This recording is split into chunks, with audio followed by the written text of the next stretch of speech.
Su palabra esta mañana, que nos reunimos nuevamente para estudiar. El Señor nos da la oportunidad y bueno, cosas de cómo trabaja el Espíritu de Dios, ¿verdad? Yo, sin tener en cuenta la escuela, ¿verdad? Ya de antemano tenía preparado una plática, una reflexión acerca de aquella pregunta que le hizo Dios a Caín después de que lo mató, y que Dios se acercó a Caín y le preguntó, y dice: ¿dónde está tu hermano? Dice: ¿dónde está tu hermano? Y otra vez imaginemos esa situación cuando Dios le pregunta directamente le pregunta a Caín: ¿dónde está tu hermano? Imaginemos que en algún momento Dios viniera y se acercara a alguien de nosotros y nos dijera o nos preguntara directamente: ¿y dónde está tu hermano? Por alguna razón, ¿verdad? No porque Dios no supiera lo que había hecho Caín o dónde estaba ya Abel en ese momento. Dios sabía, sino lo hizo para resaltar en Caín el gran pecado que había cometido. Porque ¿a quién mató? A su propio hermano.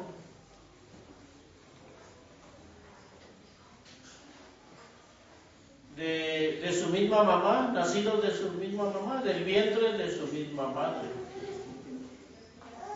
De tal manera que pues fue tan grande el pecado que Dios tuvo que poner una marca en Caín. ¿Se acuerdan? Una señal para que donde quiera que anduviera no lo mataran, no lo agarraran y lo mataran, o lo lincharan como se hace hoy, como se acostumbra hoy.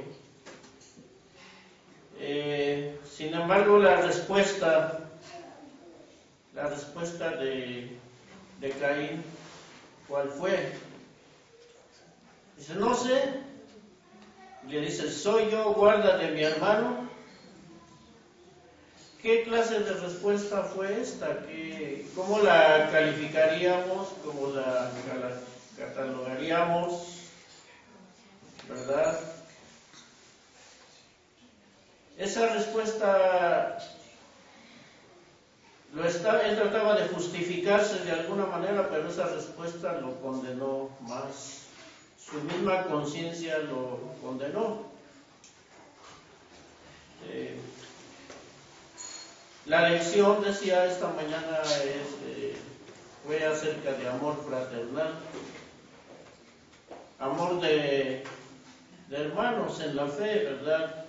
Pero allá Caín mató a su propio hermano en la carne también, y luego le dijo a Dios: soy yo, guarda de mi hermano, como tratando de justificarse. Y esa fue una respuesta completamente llena de rebeldía, llena de falta de respeto al Creador. Nunca hubo un poquito de humildad, para nada, en pensar que al Creador, ¿cómo se le va a contestar así?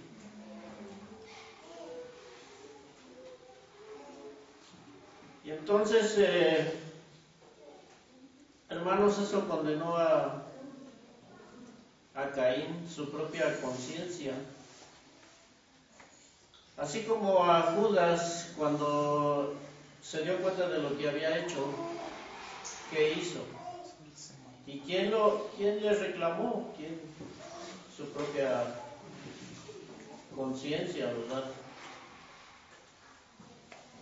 Otro ejemplo acerca de una situación similar fue, por ejemplo, cuando los hijos de Jacob quisieron matar a su hermano José.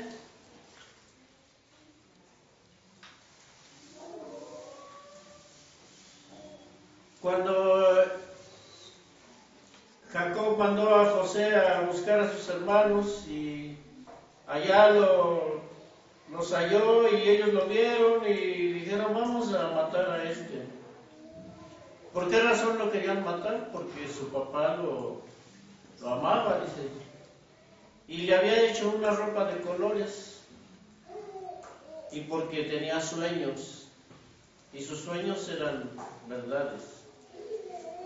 Entonces, pues quisieron matarlo. Uno de su hermano mayor, Rubén, él intercedió por él y dijo, no hay que matarlo. En un momento, pues Rubén se descuidó y entonces el que intercedió de otra manera a favor de José fue su otro hermano, Judá. Y dice, no, vamos a buscar otra alternativa, mejor vamos a venderlo. Y pasaron por ahí unos ismaelitas y unos madianitas, y al final fue llevado a Egipto, ahí lo vendieron, pero ellos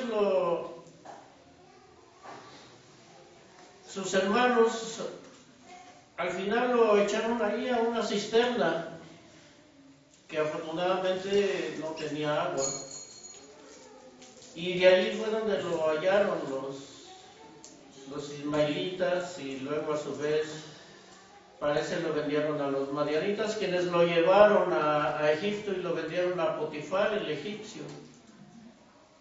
Y así llegó José a Egipto, y era un joven que tenía 17 años.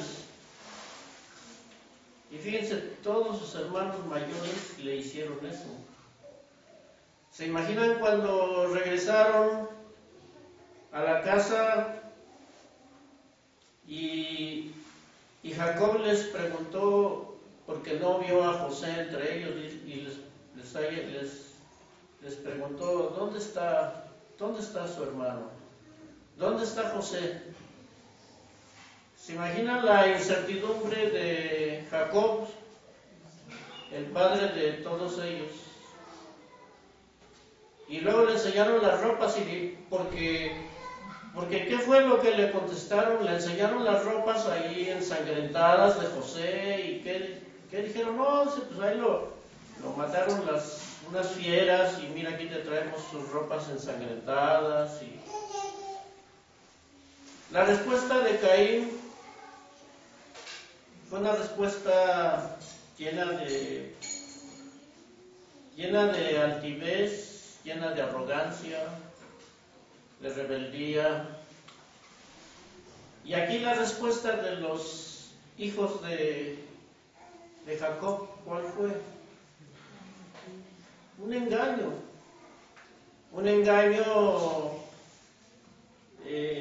algo muy malo igualmente, porque querían matar a su propio hermano.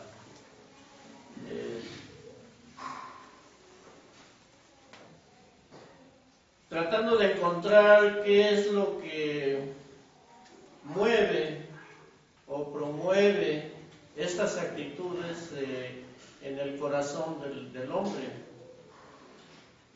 ¿Qué promovió este tipo de pecados en Caín y en los hermanos de José? El egoísmo, la envidia Y aquí es donde hay que poner mucho cuidado, porque aquí el que no tenga un mínimo de humildad va a caer en situaciones así, puede caer en situaciones así. Y la humildad, el único lugar donde la humildad se asienta es en el corazón, no en nuestras actitudes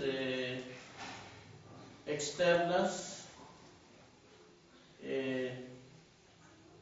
donde podemos hablar y podemos decir y podemos movernos, pero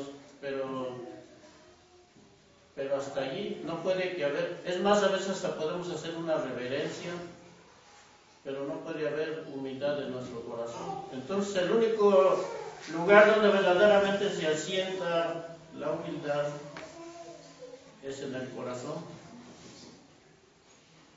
Pero ahí también es donde se asienta el egoísmo y la envidia, cuando el corazón es malo.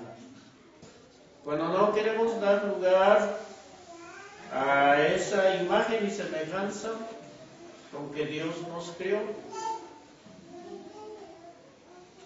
Entonces, en el corazón malo, el egoísmo y la envidia promueven o mueven situaciones que dañan a los demás a un límite que puede ser inusitado.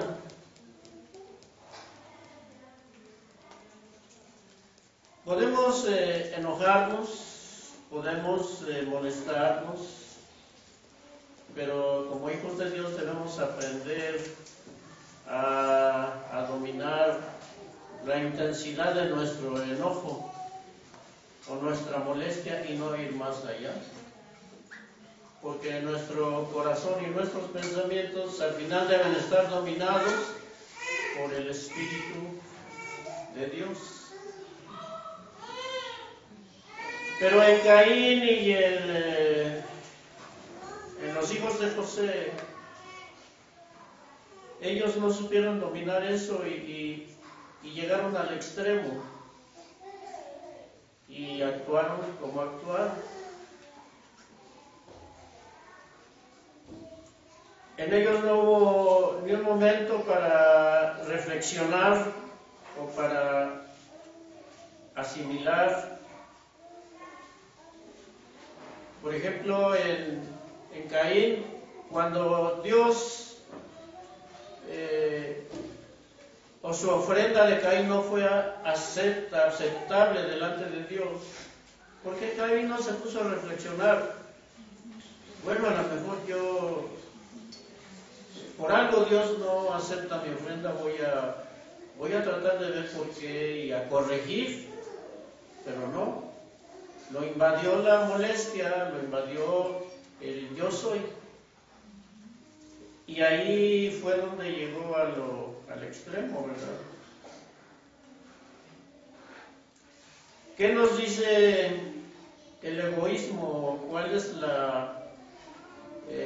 cómo se proyecta el egoísmo?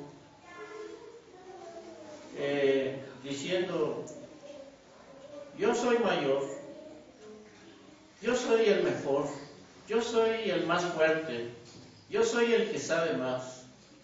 Y ahí está el yo soy, yo puedo más. Y la envidia, por ejemplo, la envidia que a veces qué nos hace decir o qué puede hacernos decir. ¿Por qué a él sí y a mí no? ¿Por qué a él sí le da mi papá y a mí no? ¿O por qué a él sí lo quieren y a mí no? Y ahí entra la envidia.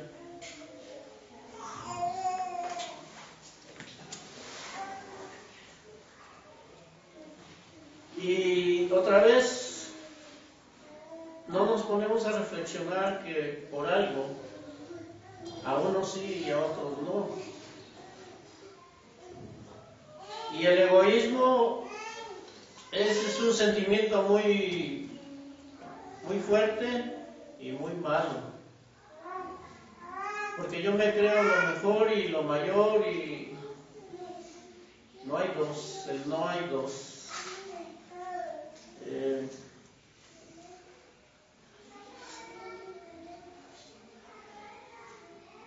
Ahora, otra vez, ¿cuál sería el sentimiento en Adán cuando él supo que Caín, su hijo, había matado a su hermano, a su otro hijo? O Eva, igual el sentimiento en Jacob y en la mamá de José. Entonces, hermanos, esto es algo que debemos reflexionar muy bien, que de alguna manera no hay en la iglesia hasta ahorita, aunque sí hay cosas y cuestiones que llegan a un extremo que ya no es aceptable.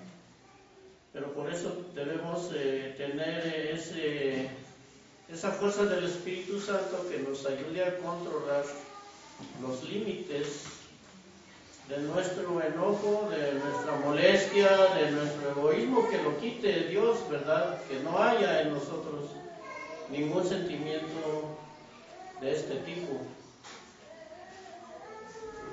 Recordemos que esto es posible. Esto es posible, que el que no está bien puesto en Dios o en su palabra, sí puede llegar a situaciones así. Y el Señor lo dice. Él dijo allá en el Evangelio de Mateo 5, capítulo 21, verso 21 y 22,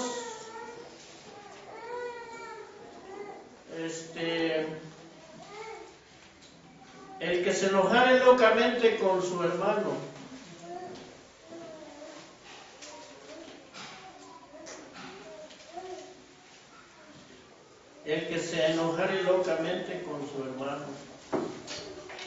Vamos a ver qué dice Mateo 5, 21 y 22.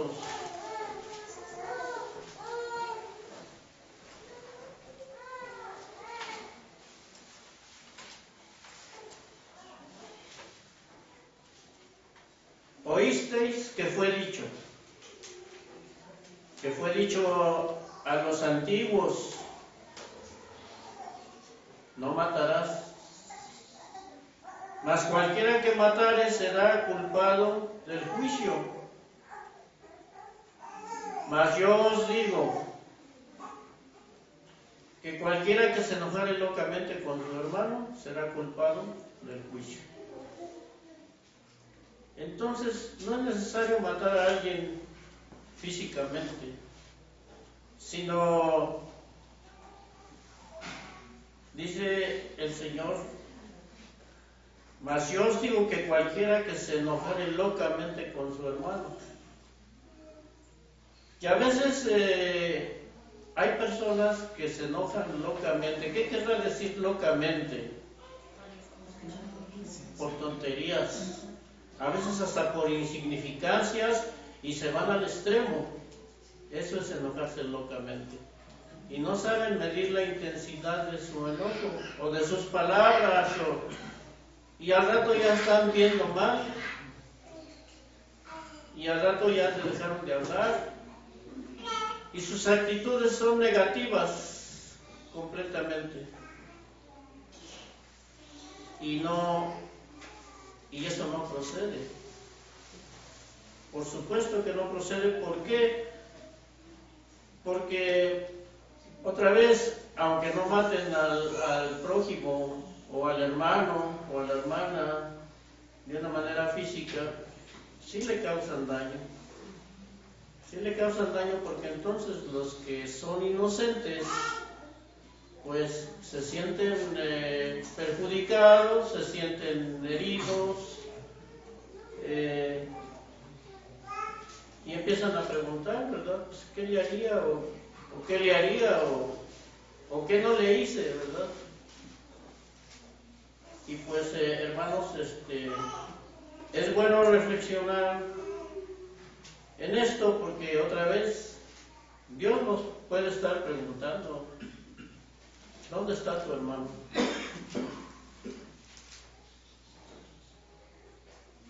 Y hay situaciones en la iglesia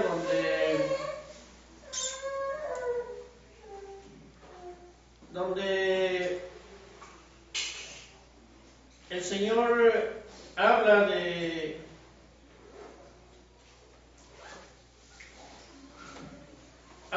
algo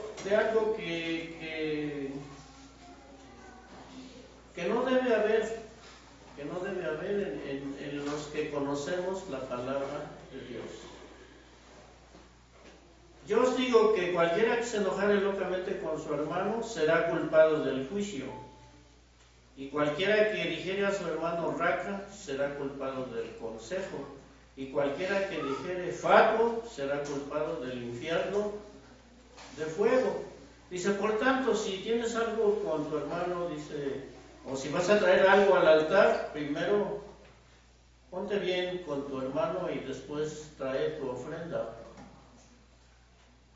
al altar de Dios, no a este altar, no, al altar de Dios, al altar de Dios donde traemos no dinero, no bienes materiales, sino nuestra adoración. La palabra locamente pues quiere decir igual como hizo Caín, como hicieron los hermanos de José. ¿Y por qué razón? Sin razón, sin ninguna razón, nada más porque era noble. Abel era tan noble que Dios lo amaba, o porque José igual era tan noble que Dios lo amaba, o porque mataron al Señor Jesucristo, como veíamos en la escuela, porque era noble, porque era manso y humilde de corazón. Y ahí es donde viene la sentencia también de parte del Señor que dice que, como decía, por eso les digo, la escuela y mi plática, sin querer, ¿verdad? Es el Espíritu de Dios a veces el que nos mueve o nos guía, y esta vez traje estas palabras donde también usé el verso áureo. El Señor nos llamó amigos. O no dijo, yo no los voy a llamar hermanos, sino también los voy a llamar amigos. Ahora, si somos amigos del Señor, ¿alguien os hará ofender a un amigo del Señor? ¿O a los amigos del Señor? No, solamente cuando otra vez existe un corazón malo, en el que se producen sentimientos como estos, y que son otra vez, son solamente egoísmos, envidias.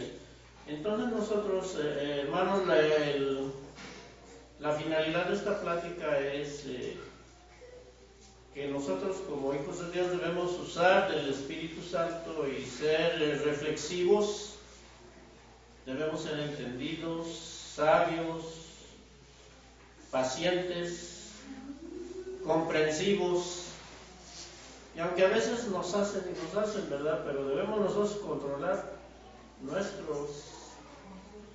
humildad, nuestros sentimientos, siempre deben estar ahí como un escudo, como una fortaleza, y los que hacen mal, pues ya la pagarán con el Señor, porque otra vez, un día va a venir el Señor y va a preguntar, ¿dónde está tu hermano?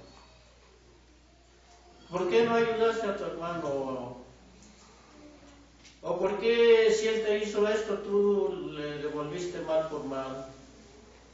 Lo cual la palabra no aconseja. Y a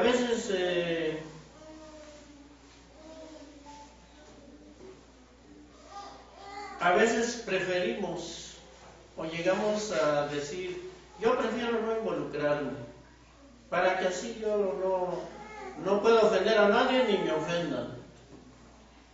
Y eso es evadirse de una realidad, eso es también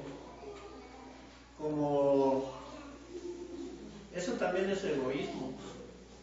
Si yo no me quiero involucrar, pues yo no quiero pasar por la prueba, yo no quiero sufrir, yo no quiero padecer, yo no quiero probarme a mí mismo que puedo convivir con mis hermanos y que tengo esa suficiencia o esa estatura que no es de mí, que viene de Dios, que viene del Espíritu de Dios.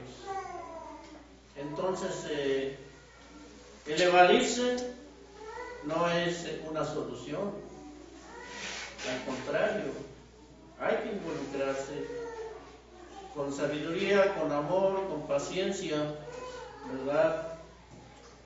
Porque otra vez, a veces las personas que no se involucran o que se ausentan o que no se involucran, que se evaden, a veces también nos hacen sentir mal. Y eso también es, como digo, no es cumplir con la estatura de hijos de Dios. Otra vez el Señor nos llamó amigos. Yo ya no los voy a llamar hermanos, ahora los voy a llamar amigos. Dice, si hacen la voluntad de mi Padre que está en los cielos. Hacemos la voluntad del Padre o de nuestro Padre que está en los cielos, sí debemos hacerla. Y tenemos que mirar muchas cosas y reflexionar y considerarnos nosotros mismos, ¿verdad? Viene el tiempo de la cena del Señor y el Señor quiere que cenemos con Él como sus amigos. Y siempre va a ser un honor y un gozo, pues el cenar con los hermanos y con los amigos. Si de por sí cuando hacemos una cena entre hermanos, entre amigos en la iglesia, es motivo de gozo, nos sentimos muy a gusto. Entonces más estando delante de la presencia del Señor, como lo estamos siempre, hay que considerarnos hermanos, considerarnos amigos y de ninguna manera enojarnos locamente, sino medir. Qué bueno que hubiera un parámetro para medir nuestras emociones y decir ya me estoy pasando, ya me estoy saliendo del límite, ¿no? Otra vez a seguir adelante. Hermanos, es una plática otra vez pues que tiene que hacernos reflexionar en muchas cosas. Así pues que al considerar esto como debemos considerarlo, pues que sea una bendición para todos nosotros, para todas los hermanos que en este lugar escuchan y que en muchos lugares donde está la iglesia también escuchan estas pláticas. Que Dios los bendiga. Pasa a vosotros.